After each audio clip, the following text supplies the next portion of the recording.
Я, құрметті көрермен, біздің бүгінгі алғашқы қонағымыз Қазақстандағы бойы ең ұзын адам Қалдыбай Атажанов. Қарсы алайық.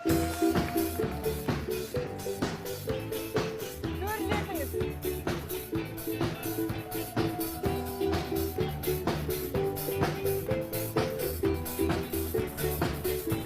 Менің жаныма жүріңізші. Ой. Бәрекелді, бер қарай ортаға тұрайық. Қалдыбай ата, сіздің бойыңыз 2 метр 14 сантиметр. Солай ма? Өте дұрыс. Мен 170 сантиметр. Бәрекелді.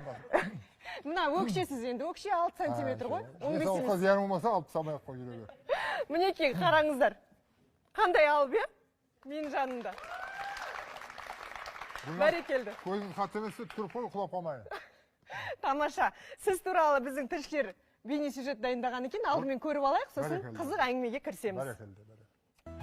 Қалдыбай Атажанов Қазақстандағы бойы ең ұзын адам. Жасы 66-да. Бойы 2 метр 14 сантиметр. Салмағы 105 келі шамасында. Аяқ кемінің өлшемі 47 сантиметр.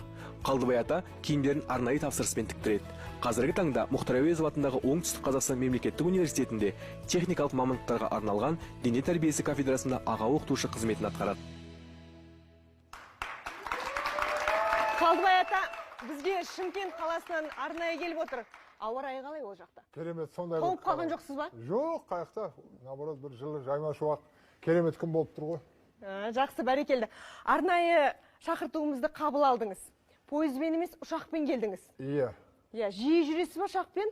Көбіне ұшақпен жүремін. Пойыз дегенде жек көремін. Маған ыңғайсыз, уақыт кетеді. Мен жұмыстың адамын, тәлім-тәрбие жүргесін. Өзі сұранып шыққанымда көбіне ұшақпен жүремін. Енді уақыт жағынан жарайды, үнемдейсіз, ал ыңғайсыздығы пойызда? Ыңғайсыз жоқ, ең қолайлы нәрсе ұшақ болып тұр ғой қазір. Соның ішінде пойызға? Пойызға ретке мінемін. 10 жылда бір рет. Өзім бала күнде жақсы көрмеймін. Яғни жататын жеріне сыймайды шығар. Жататын жері бар, басқасы бар, басқа кішкентай үйлері бар, айта болмайтын. Соның бәрі ыңғайсыз. Онан кейін баяғы заманда арақ шарап ішетін көп бұзақылар көп жүреді, ұнатпаймын оларды. Олармен айқасып бала тура келеді. Талайын орнына да қойғанбыз кезінде. Айта беруге болмайды енді үлкен масты. Ой, мінезді екенсіз ғой? Мен болды ғой жас кезде. Соның үшін ұшақ дұрыс нәрсе ғой. Жалпы бойшаң екеніңізді, осы бір ерекшелігіңізді қай кезде сезе бастадыңыз? Мен сол неден? Армиядан кейін.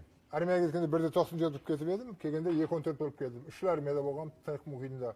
Ол кезде призмик дейді ғой, сол кезде жазылған әлі күнге сақтап қойдым. Призмик кеншікте 1.97 бойы салмағы 88 килограммда жазылған. Әскерге сізді қуана-қуана алып кеткен шығар? Алғандағандай, 3 жыл қызмет етіп қайттық қой. Ол Тынық мұхитта.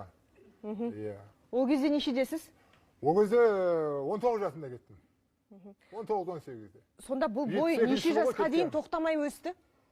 Сол 75-ке дейін өсті ғой, 76-75-те бастап тоқтады. Енді төмен кетіп баратым, төмен қарап өсіп жатырмыз. Ол кезде неше дедіңіз? Бойыңыздың 25 жас қой. 25-ке дейін өсті, иә, бойыңыз? 25-ке дейін өстік. Одан кейін жаңағы қазақтың мемлекеттік дене тәрбиесі институтына түстік, ол кезде Алматыдағы кәдімгі. Иә, өзіңіз дене шынықтыру пәнінің мұғалімісіз қазір. Мұғалімімін, жаттықтырушымын, төрешімін, еңбектеген жаттықтырушымын, бәрі бар. Өзіңіз көлік жүргізесіз бе? Жоқ, жүргізе алмаймын. Менде белсебетте жоқ, оны армандамаймын. Бізде Шымқалада жол тар, көлік көп, сәл басашылау айдайды, арқасы бар. Жұмысқа жаяу жүресіз, я таксимен? Жаяу, автобус қой, таксиге реткі менің, ондай бір қалдал азамат емеспін. Қарапайым мұғалім ғой. Соның арасында бір ұмытып қаламыз бір езі кеп қалса. Көбіне автобуспен жүргенді жақсы көремін.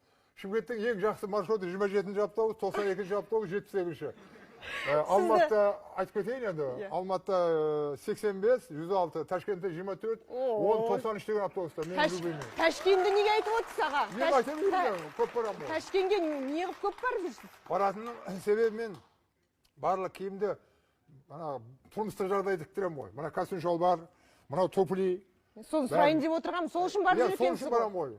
Басқа жерден оны істемейді, оған ақша көтермейді, бытовой условия дейді. Бізде сізге арнайы тігетіндер табылмады ма? Қандай керемет. Елде жоқ па осылай тігіп беретін? Елде бар, тіге алмайды. Қисық-мисық бір күн түсі мына жағымда біреу мына жағымдай болып тұрады, сонымен қойдық қой.